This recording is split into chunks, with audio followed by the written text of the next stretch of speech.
하지만 이제 당시 외부 세력들, 이제 외국의 세력들, 특히 서양 세력들이 조선을 침략하거나 이제 조선과 교류를 하기 위해서 다가왔었는데요. 이때 이하응 흥선대원군은 쇄국 정책을 펼칩니다.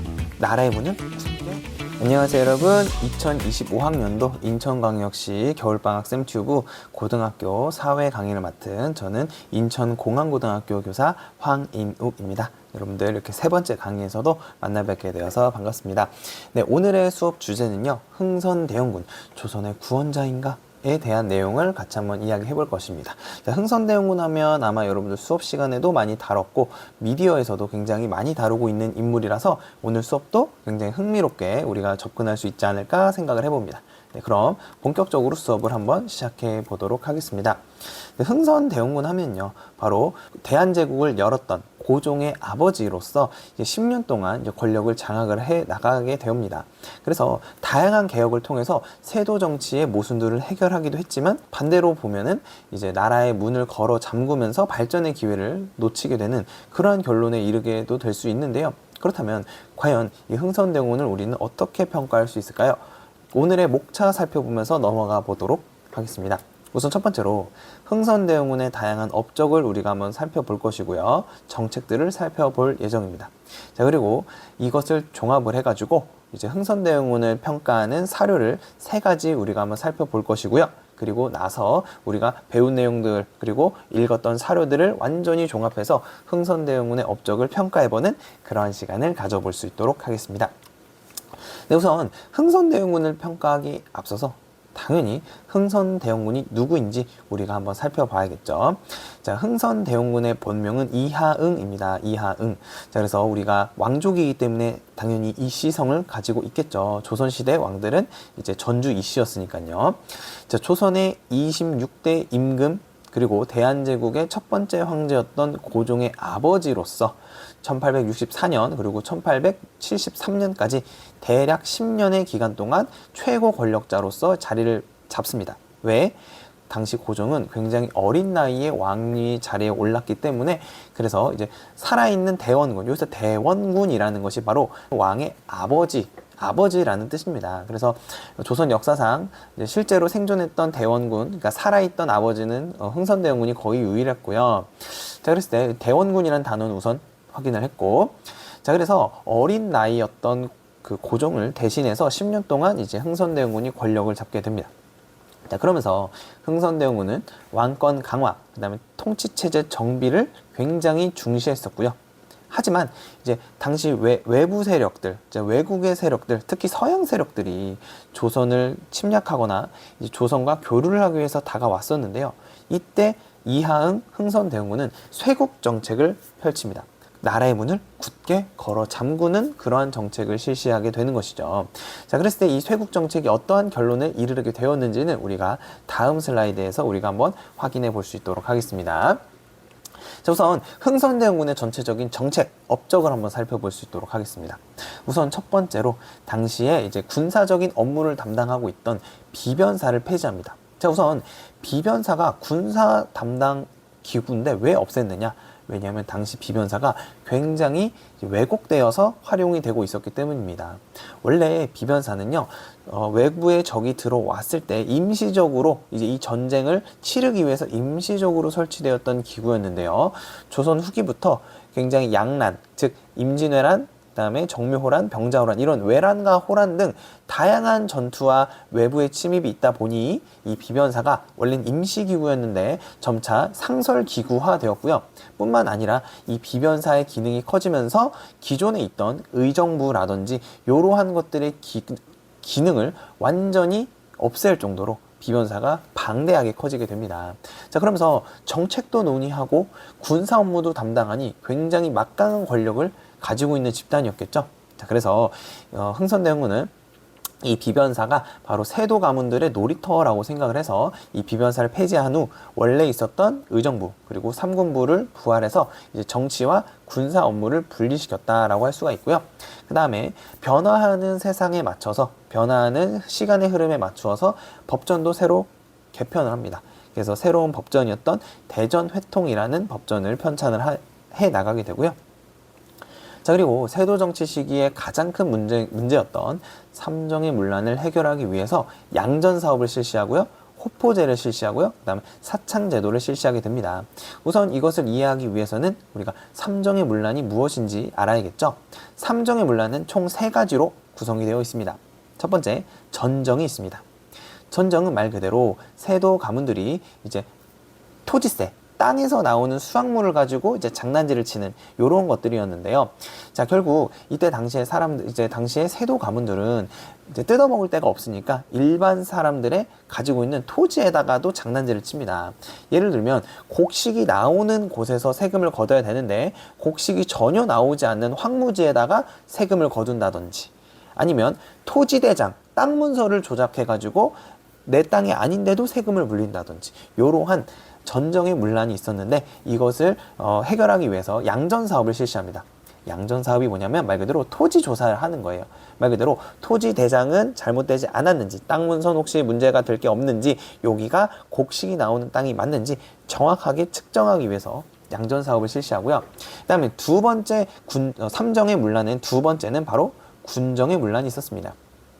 군정이라 함은 이게 무슨 소리냐면 당시에 세금 중에 군포라는 것이 있었습니다. 이 군포가 뭐냐면 원래 당시에 조선 농민들은요, 군사훈련을 갔어야 했는데 이 군사훈련을 받는 것이 이제 힘들잖아요. 그래서 대신 당시 비단으로 대신 그 군사훈련을 대체하는 제도가 있었습니다. 그때 이것을 군포라고 이야기했는데요. 근데 문제는 이것이 세도 가문들의 어떤 주머니를 늘리는, 주머니 속을 채우는 그러한 수단으로 전락해서요. 여러분 생각해보세요. 군사훈련을 받는 것 대신에 내는 거잖아요. 근데도 죽은 사람한테 군포를 징수한다든지, 어린아이한테 군포를 걷는다든지, 이러한 이제 문제점이 발생하게 됩니다. 이것이 군정의 문란인데요. 이것을 이제 해결하기 위해서 어떤 정책을 펼치냐면 바로 호포제라는 것을 실시합니다. 호포제가 뭐냐면 말 그대로 포를 거두는데 기준이 호라는 것입니다. 호가 무엇이냐, 바로 집 호자인데요. 말 그대로 가구당 포를 거두겠다. 사람마다가 아니라 가구에다가 거두겠다. 대신 양반, 일반 백성 구별하지 않고 포를 거두겠다. 굉장히 혁신적인 것이죠. 왜? 당시 양반들은 세금을 냈어야 했음에도 불구하고 사실상 세금을 내지 않았거든요. 특히 군포를 내지 않았거든요. 자, 이것을 흥선대원군은 바로잡고자 이제 호포제를 실시했다. 자, 그리고 당시 이제 마지막 세 번째 문제가 바로 환곡의 문란, 환정의 문란이 있습니다. 환곡이라고 하는 제도는요, 원래 이제 가난한 사람들을 도와주는 그런 제도였어요. 그래서 많이 힘들 때 쌀을 빌려주고 그 사람이 수확을 하면 갚는 이러한 제도였는데, 지금과 비교하면 대출 시스템 정도라고 생각하면 될 것 같은데, 문제는 이걸 가지고 세도 가문들이 장난질을 치는 거예요. 그래서 모래가 섞인 쌀을 나눠주고 이자는 쌀로 내라는 둥, 또는 이자를 엄청나게 많이 거두는 둥, 요 복지 시스템마저 세도 가문들의 주머니를 채우는 제도로서 악용이 되니 이제 그러한 국가가 이제 어떤 구휼에 나서는 이런 제도를 폐지하고 사창제도를 실시합니다. 사창제도가 뭐냐면 말 그대로 개인적인 창고에서 쌀을 빌릴 수 있도록, 그래서 경쟁을 붙이도록 이러한 것들, 그리고 감시를 할 수 있도록 이러한 제도를 마련했다라고 보시면 되겠습니다. 자, 뿐만 아니라 이제 서원을 철폐해서 국가 재정을 확충하는데요. 당시 서원은 세금을 안 냈어요. 자, 그러다 보니까 아예 이 서원의 어떤 잘못된 관행을 고치고자 전국에 47개소만 남기고 전국에 있는 서원을 철폐하면서 이제 국가의 재정을 확충을 해 나가고요. 왜냐하면 당시 서원에는 국가 재정이 많이 투입됐었거든요. 그래서 없앰으로써 국가 재정을 확보를 합니다. 하지만 이제 항상 좋은 일만 있는 것은 아니죠. 이제 경복궁을 중건합니다. 왜? 왕권을 강화하기 위해서 임진왜란 때 불타고 나서 방치되고 있었던 이 경복궁을 다시 중건합니다. 자, 이후에 그 경복궁 중건에 많은 돈이 소요가 되니까 원납전, 그리고 당백전이란 걸 만들어내는데요. 당백전이라고 하면 말 그대로 당시 화폐 가치보다 100배의 가치를 든 새로운 화폐가 나오게 되는데, 이것을 통해서 물가가 인상이 되게 됩니다. 뿐만 아니라 당시 부자들, 일반 백성들에게 이제 원에서 납부하는 돈, 원납전을 거두게 되는데, 지금으로 따지면 기부금과 같은 것이겠죠. 이런 것들을 거두면서 많은 백성들의 불만을 사게 됩니다. 자, 뿐만 아니라 당시 서양 열강들이 조선에 접근을 하고 있었는데, 이때 나라의 문을 걸어 잠그는 쇄국 정책을 펼치면서 이제 다른 나라와의 교류를 막았고요. 그것의 상징적인 이제 조치가 바로 척화비를 설치했다. 이렇게 보실 수 있을 것 같습니다.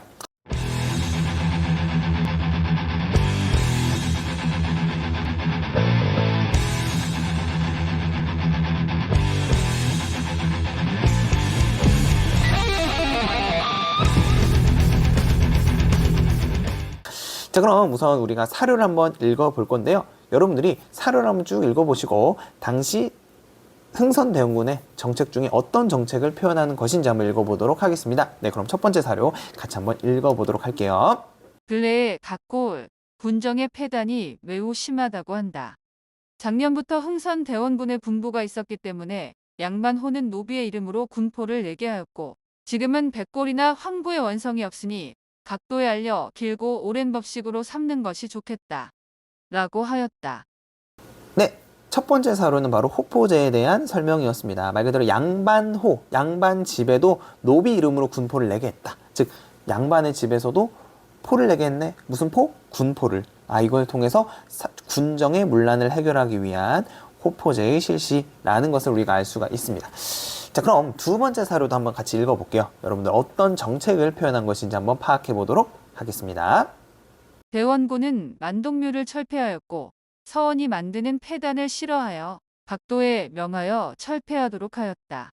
수만 명의 선비들이 대궐 앞에 모여 만동묘와 서원을 다시 세워줄 것을 요청하니 대원군이 크게 노하여 한성부의 조례와 병졸로 하여금 그들을 한강 밖으로 몰아내게 하였고 마침내 천여 개소의 서원을 철폐하고 자, 두 번째 사료는요, 바로 흥선대원군의 서원 철폐와 관련된 사료입니다. 자, 서원을 만드는 폐단을 싫어해서 각도의 명에서 철폐를 했고요. 그래서 대원군은 크게 이제 분노해서 한성부의 조례와 병졸로 하여금 그들을 이제 한강 밖으로 몰아내게 했다. 선비들을, 무슨 선비들? 이제 서원에 집착하는 선비들을 몰아냈다. 이것을 통해서 서원 철폐에 굉장히 강렬한 의지를 가지고 행했음을 우리는 알 수가 있는 것 같고요. 자, 그럼 마지막 사료 세 번째 사료입니다. 여러분들도 다시 한번 읽어보시면서 어떤 업적을 나타내고 있는지 같이 한번 확인해 보도록 하겠습니다. 에헤이 에이야 얼얼얼거리고 방하로다. 우광 쿵쾅 소리가 웬 소리냐. 경복궁 짓는데 방아 찢는 소리라. 조선 팔도 유명탄 돌은 경복궁 짓는데 주춧돌 가미로다. 우리나라 좋은 나무는 경복궁 중건에 다 들어간다. 경복궁 역사가 언제나 끝나. 그리던 가속을 만나나 볼까? 네, 이거는 세 번째는 좀 쉬울 것 같아요. 자, 이거는 교과서에도 실려있는 경복궁 타령이라는 어떤 노래의 가사를 선생님이 가지고 온 겁니다. 그래서 보면 좋은 나무는 경복궁 중건에 다 들어간다. 경복궁 역사가 언제 끝나 그리던 가족을 만날까? 아마 가속을 이제 가족인데 이제 저렇게 표현을 한 것 같습니다. 그래서 당시 경복궁 중건에 대한 당시 민중들의 분노를 그리고 슬픔을 담은 노래다, 타령이다 라고 할 수가 있을 것 같습니다. 네, 그럼 이제 흥선대원군의 과와 오를 한번 살펴봤고 그 다음에 각 업적에 대한 사료도 같이 한번 읽어봤습니다. 자, 그럼 이제 여러분들의 차례죠. 여러분들이 역사평론가가 되어서 흥선대원군의 업적을 평가해 보도록 하겠습니다. 가상의 청중은요, 역사에 관심이 많은 학생들이고 여러분들이 맞이하게 될 상황은 역사에 관심이 많은 학생들 앞에서 평론을 읽어보는 것입니다. 작성 기준은요, 바로 글자 수는 우선 600자 이내여야 하고요. 흥선대원군의 여러 정책, 업적 중에 잘한 점과 못한 점을 한 가지씩 우선 포함을 해 주십시오. 자, 그 다음에 흥선대원군의 업적을 긍정 또는 부정 중 하나를 골라 전반적으로 평가를 해주시고요. 긍정적으로 평가했다면 그 이유를, 부정적으로 평가했다면 그 이유를 두 가지씩 제시해서 한번 글을 작성해 보도록 하겠습니다. 네, 그럼 여러분들이 역사평론가가 되어서 직접 배운 내용을 바탕으로 글을 써보는, 평론을 써보는, 직접 써보는 그러한 시간을 가져보도록 하겠습니다. 잠시 후에 뵙겠습니다. 네, 여러분들 글 작성하시느라 고생 많으셨습니다. 네, 우선 작성 예시를 한번 같이 한번 읽어보도록 하겠습니다. 흥선대원군은 세도 정치의 폐단을 바로잡고 경복궁을 중건하여 왕권을 강화하려 한 점에서는 일정한 성과를 남겼습니다. 그러나 저는 그의 정책을 전반적으로 부정적으로 평가합니다. 그가 추진한 쇄국 정책은 서양 열강의 침략을 일시적으로 막았지만 세계가 근대화로 나아가던 시기에 조선을 고립시켜 국제 경쟁에서 뒤처지게 만들었습니다. 또한 경복궁 중건을 위해 강제로 거둔 원납전과 고액 화폐, 당백전 발행은 물가 폭등을 일으켜 백성들의 삶을 더욱 힘들게 했습니다. 즉, 그는 왕권 강화를 위해 민중을 희생시켰고 근대화의 기회를 스스로 차단함으로써 훗날 일본의 침략에 대비할 힘을 기르지 못했습니다. 당시 국제 정세를 올바르게 파악하고 개방적 개혁을 추진했다면 조선은 더 나은 미래를 준비할 수 있었을 것입니다. 자, 작성 예시는 이제 긍정적인 부분과 부정적인 부분을 소개한 이후에 자신의 판단을 어디로 가져갔냐면 부정적인 것으로 가져갔습니다. 그 이유는 첫 번째로는 이제 당시에 다른 나라와의 교류를 차단함으로써 국가 경쟁력을 낮췄다는 것이 첫 번째였고, 두 번째는 경복궁 중건을 강제로 경복궁 중건에 쓰이는 돈을 마련하기 위해서 강제로 원납전을 거둔다든지 당백전을 통해 물가가 높아졌다든지 이렇게 왕권 강화에 너무 무리한 정책을 하다 보니 이제 백성들의 삶이 어려워졌다는 점을 들어서 전반적으로 흥선대원군의 업적을 부정적으로 평가하고 있음을 우리가 알 수가 있습니다.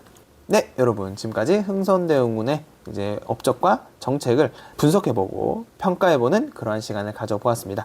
네, 여러분들 그동안 고생 많으셨고요. 우리는 이제 네 번째 강의에서 만나뵐 수 있도록 하겠습니다. 여러분들 고생 많으셨습니다. 다음 시간에 만나요. 안녕.